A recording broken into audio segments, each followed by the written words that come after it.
To za mu iya cewa matakin da gwamnatin Washington ta ɗauka na ƙaddamar da wasu hare-hare a cikin Najeriya ya saɓa da dokoki.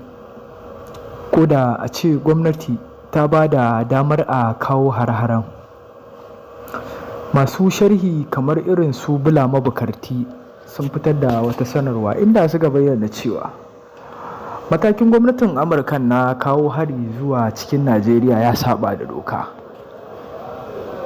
Kuma ita ma gwamnatin tarayya ta saɓa da dokokin da ya danganci haƙƙin al'ummar da take mulki.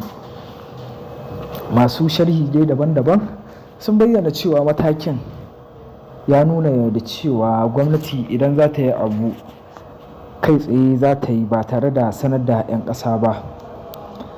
To, a mahangar mu ta diflomasiya da muka duba, muna ganin matakin da ita gwamnati ke ɗauka ko ta ɗauka akan wannan batu na ƙaddamar da hare-hare a cibiyar addinin musulunci da ke jihar Sokoto a matsayin wani abu wanda bakatatan ya zo wa al'ummar arewacin Najeriya. Dalili shine 'yan yankunan suna da haƙƙin da gwamnati za ta sanar da su wata ƙasa za ta kawo hari ba katsam rana ɗaya Amurka ta jefa bama-bamai a kan al'umma da kuma dukiyoyinsu ba.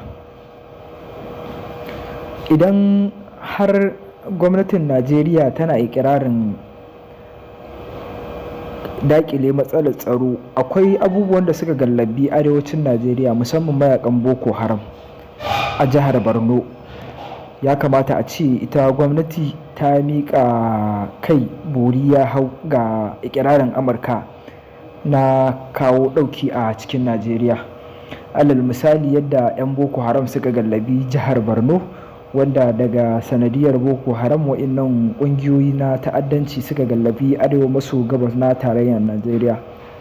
Kuma dai da irin kalaman da shi shugaba Donald Trump na Amurka ke yi akan Najeriya wanda ya saba da dokoki, bai kamata a ce gwamnatin Najeriya ta miƙa kai bori ya hau ga mahukuntan Amurka ba.